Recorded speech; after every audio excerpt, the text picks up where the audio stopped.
दोस्तों भोले भंडारी, आज दिनांक 13 जनवरी 2022 है। आज का हमारा पहला संभाषण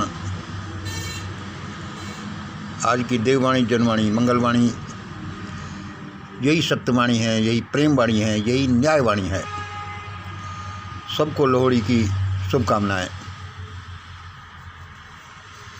दोस्तों, अभी हम कुछ 5:30 बजे अपने कमरे में चुपचाप बैठे हुए थे। हमें एक लहर सी आती है कमरे में, एक हल्का तूफान सा आता है और वह हमें कुछ बोल जाता है, जैसे कोई फरिश्ता आया हो। और वह जो हमें मैसेज मिलता है, यदि वह हमारे ट्रायंगल के आधार पर, षड्यंत्र के आधार पर सही होता है, तो हम उसे आपको बता देते हैं। ऐसे विचार हमें एकदम से आ जाते हैं, वह कोई देव शक्ति से हमको सुना जाती है, जो विचार हमारे दिमाग में कभी थे ही नहीं। और हमें अचंभा होता है कि ये देखो, ये क्या ट्रांसमिट से हो जाते हैं। अभी हमें क्या पता चला, देखिए, he an angel came to मी।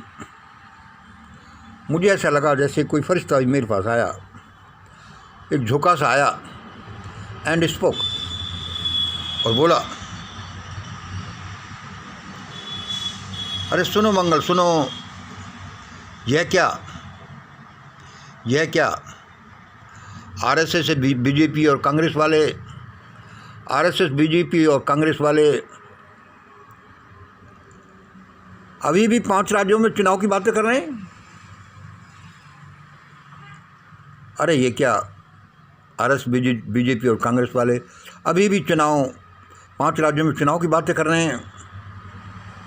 अरे भाई, बहुत अज्ञानी हैं ये लोग, बहुत अज्ञानी हैं ये लोग।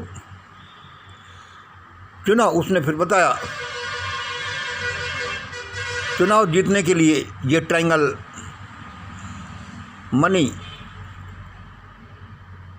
मनी पावर, मैन पावर और वर्क पावर है की जरूरत है। आपने लिए लोगों के लिए क्या किया, कितने लोग आपके साथ हैं और आपके पास धन कितना है, इन 3 चीज़ों की ज़रूरत है। मान लो इनके पास धन बहुत है, उस धन की वजह से या अज्ञानता की वजह से इनके पास मैन पावर भी काफ़ी रहा, वह हायर्ड था या जैसे भी मैन पावर रहा। और काम पावर को तो इस देश में कोई जानता ही नहीं कि काम किया कि नहीं किया। बस यहाँ तो ढोल पीटना चाहिए, मनी पावर हो, मैन पावर हो। हाँ, और उसने क्या कहा ये समझे। अरे ये क्या, आरएसएस, बीजेपी, कांग्रेस वाले अभी भी 5 राज्यों में चुनाव की बातें कर रहे हैं। देखो, चुनाव तो क्या, इनकी तो नस्लें भी नहीं बचेंगी।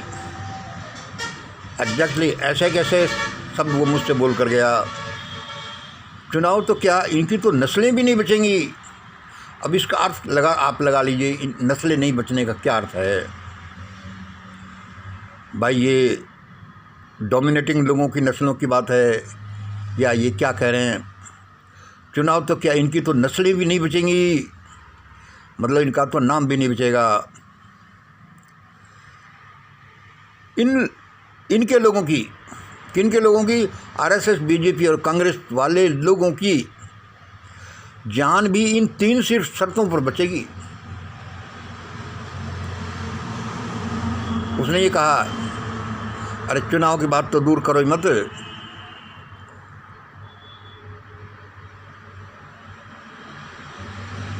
इनके लोगों की जान भी इन 3 शर्तों पर बचेगी। क्या शर्तें, 3 शर्त देखो। ये आगे से हाइब्रिड संतान ही पैदा करेंगे, ये आगे से हाइब्रिड संतान ही पैदा करेंगे। भाई, अब इस हाइब्रिड का क्या मतलब है मुझे तो पता है, लेकिन मैं बोलूँगा नहीं, आप देखना। और दूसरा देखिए, टॉप 10 या 20% लोग टॉप 10% समझ लो, 20% समझ लो, 20% लोग के पास जो आर्थिक, सामाजिक, धार्मिक, राजनीतिक, शैक्षिक संपदा, टॉप 10-20% लोगों के पास जो इस समय आर्थिक, सामाजिक, राजनीतिक, धार्मिक, शैक्षिक संपदा, सत्ता संपदा जो इस समय लगभग 80-90% है, मतलब अपर 20% के पास इस समय ये संपदाएं जो 80-90% तक हैं, वह एवरेज परसेंटेज पर आ जाएगी।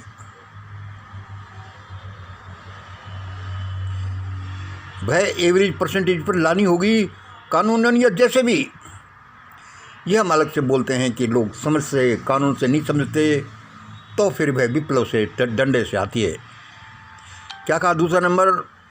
टॉप 10-20% के पास जो आर्थिक, राजनीतिक, धार्मिक, सामाजिक, शैक्षिक संपदा जो इस समय लगभग 80-90% तक है, वह एवरेज परसेंटेज पर आ जाएगी, करनी होगी।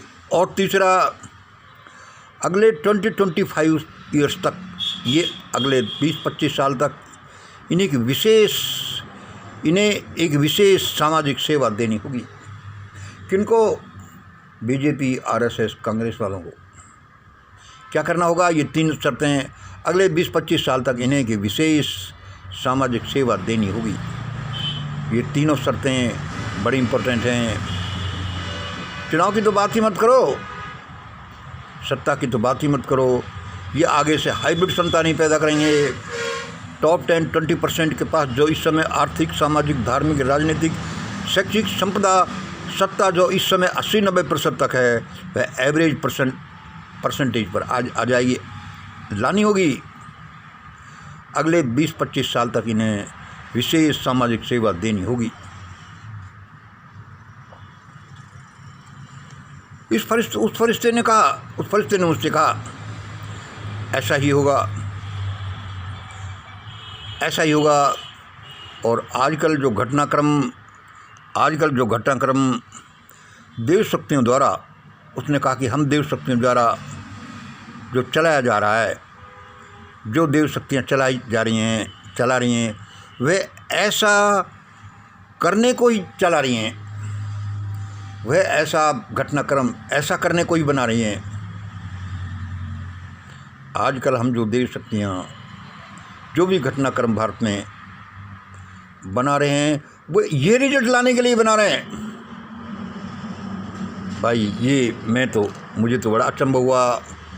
दोस्तों देखो, ये प्योरली एक साइंटिफिक कंक्लूजन्स हैं, ये स्पिरिचुअल कंक्लूजन्स हैं, ईश्वर से नज़दीक होने के कोई कंक्लूजन्स होंगे, या फिर देव शक्तियों का जो हमारे पर अनुग्रह है उनके होंगे। उन्होंने ऐसा बोला है। हमारा किसी के पास द्रोह नहीं है।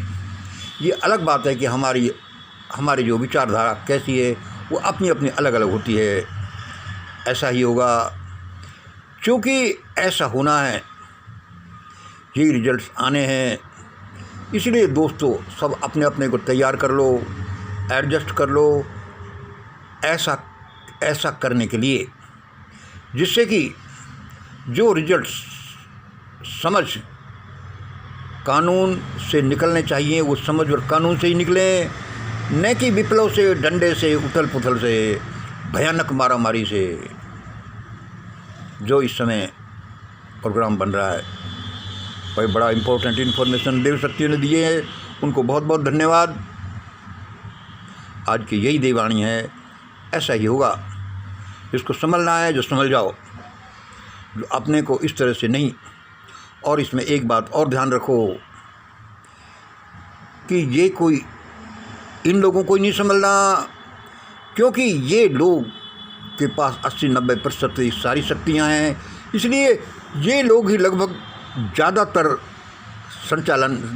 देश में संचालन इन्हीं का होता है। इसलिए पूरे देश हलचलों से, भयानक हलचलों से घिरेगा और ये रिजल्ट आएंगे।